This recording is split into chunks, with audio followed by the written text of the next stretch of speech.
ওই জায়গার মধ্যে হাত রাখছে দেখে তোমার মা নাই। কোথায় মা? তোমার মা স্বামী তার স্ত্রীকে না পাওয়াই দেখা গেল তার ঘুম ভেঙে গেছে, কোথায় গেছে। এবার ঘরের বাতিটা অন করে দেখে, এর যুবক তোমার মা আরামের বিছানাটা ফালায়া দেখে গেল ঘরের মাটির মধ্যে ঘোরাঘুরি করতেছে, আর দুইটা চোখের পানি ছেড়ে দিয়ে কান্না করতেছে। তোমার বাবা বলতেছে, কিসের জন্য তুমি এরকম ভাবে বিছানা চাইরা এরকম ভাবে কান্না করতেছো? তোমার মা দুইটা চোখের পানি চাইরা কান্না করে আর বলে, ও স্বামী আমার, আপনার দেওয়া যে সন্তান আমার পেটের মধ্যে লালন পালন হয়েছে, এখন বড় হয়ে গেছে। আমি রাতের বেলা ঘুমাইলাম,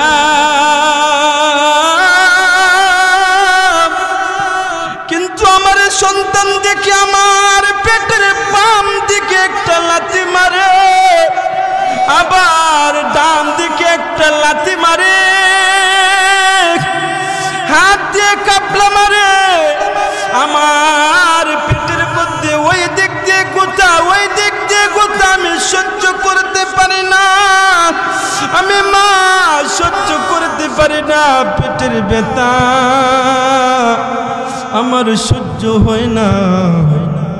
এই জন্য কি করব, ঘুম তো চোখে নাই, আমার পেটের ক্ষুধা তো এক, দ্বিতীয়ত হলো আমার সন্তান যে লাথি গুঁতা মারে, ওই কষ্টটা আমি সহ্য করতে পারতেছি না। এই জন্য আমি বিছানা চাইরা কান্না করি।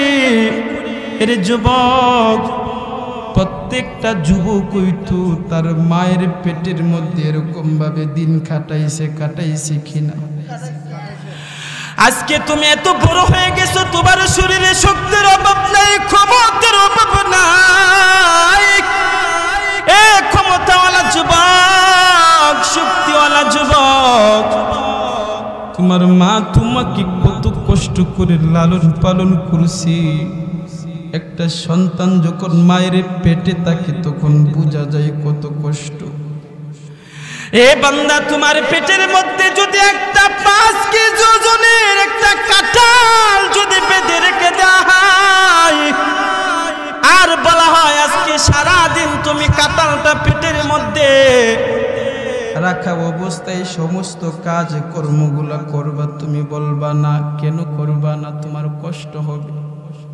5 কেজি ওজনের কাঁঠালটা তুমি পেটের মধ্যে বাইদা রাইকা তুমি কাজ করতে রাজি না। এ বান্দা, তুমি তোমার মায়ের দিকে তাকাও। ওই মা, যে মা তোমাকে 10 মাস, 1 দিন না 2 দিন না, তোমাকে 10 মাস 10 দিন গর্ভে ধারণ করছে, ওই মা তোমাকে কত কষ্ট করে লালন পালন করছে। বান্দা, তুমি দুনিয়ার জমিনে আসলা, আসার পর কত কষ্ট করে তোমাকে লালন পালন করেছি।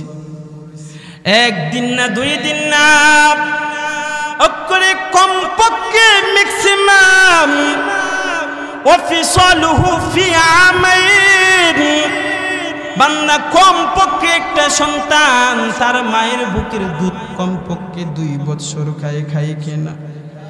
এ বান্দা, তোমার মা তোমাকে এত কষ্ট করে লালন পালন করেছে, কোন বিবেকের তাড়নায় তুমি তোমার মায়ের কুলি যায় আঘাত দাও? এই জন্য বান্দা, আল্লাহ তাআলা বলতেছেন, ওয়া ক্বাদা রাব্বুকা আল্লা তা'বুদু ইল্লা ইয়্যাহু ওয়া বিল ওয়ালিদাইনি ইহসানা ইম্মা ইয়াবলুগান্না ইনদাকাল কিবরা আহাদুহুমা আও কিলাহুমা ফালা তাকুল লাহুমা উফ ওয়ালা তানহারহুমা ওয়া কুল লাহুমা কওলান কারীমা। ও واخفض لهما جناح الذل من الرحمة وقل رب ارحمهما كما ربياني صغيرا এ বান্দা মা বাবার খেদমত করার জন্য কুরআনের মধ্যে যেমন আল্লাহ তাআলা জানা দিয়েছেন, হাদিসের মধ্যে জানা দিয়েছেন। বান্দা এমন যুবক আছে মায়ের শরীরে হাত তুলে আসেন, এরকম যুবক বাবাকে মারে, এরকম নালায়েক নাদান আছে না নাই? বাবাকে গালি দেই, বাবাকে মারে, এরকম ভাবে দেখা গেল এরকম যুবক সমাজের ভিতরে অভাব না। এ যুবক, তোমার দুইটা পায়ের মধ্যে ধরে বলি, জীবনে যাই কিছু আর না করছু, এখন থেকে তওবা কর। যাদের মা বাবা আছে তো আছে, এ বান্দা মা বাবার খুলে যায় তুমি আঘাত দিবা না,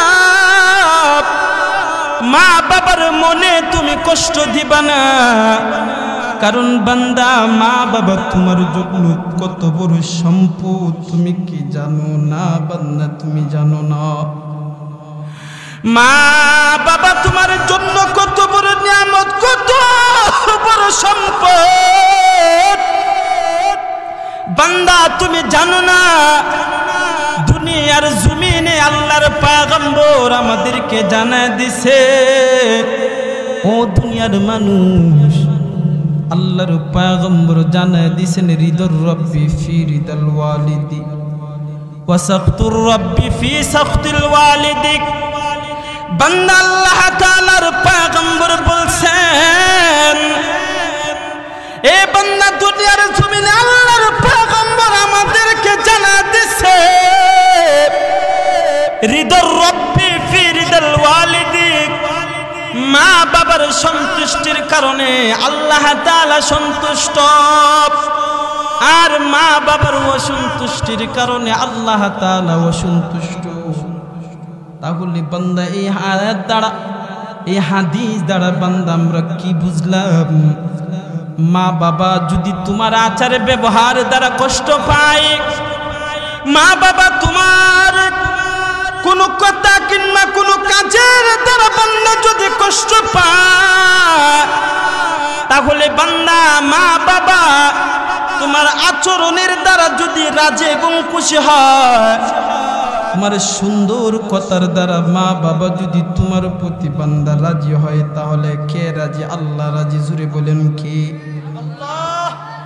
তাহলে বান্দা এই হাদিস দ্বারা স্পষ্ট হয়ে গেছে রিদর রব্বি ফি রিদাল ওয়ালিদি, মা বাবার সন্তুষ্টির কারণে আল্লাহ তাআলা সন্তুষ্ট, মা বাবার অসন্তুষ্টির কারণে আল্লাহ তাআলা অসন্তুষ্ট।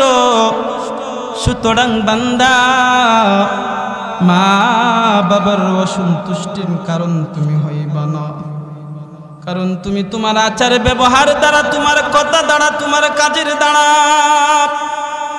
তুমি তোমার মাকে সম্মান করবা, তুমি তোমার বাবাকে ইজ্জত করবা।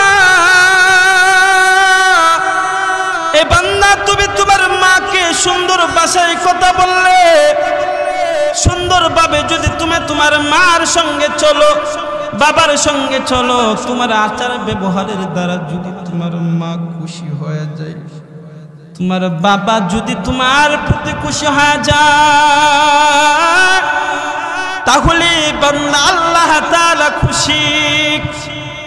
আর মা বাবা যদি তোমার আচার ব্যবহারের দ্বারা বান্দা তোমার প্রতি নারাজ হয়ে যায়, তাহলে বান্দা ওয়া সাখতুর রব্বি ফি সাখতিল ওয়ালিদি, তোমার মা বাবা নারাজ হওয়ার কারণে সঙ্গে সঙ্গে আমার আল্লাহও তোমার প্রতি নারাজ।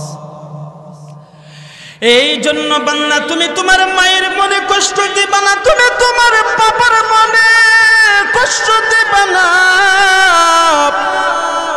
কারণ তোমার মা তোমার জন্য বড় সম্পদ, তোমার বাবা তোমার জন্য বড় সম্পদ।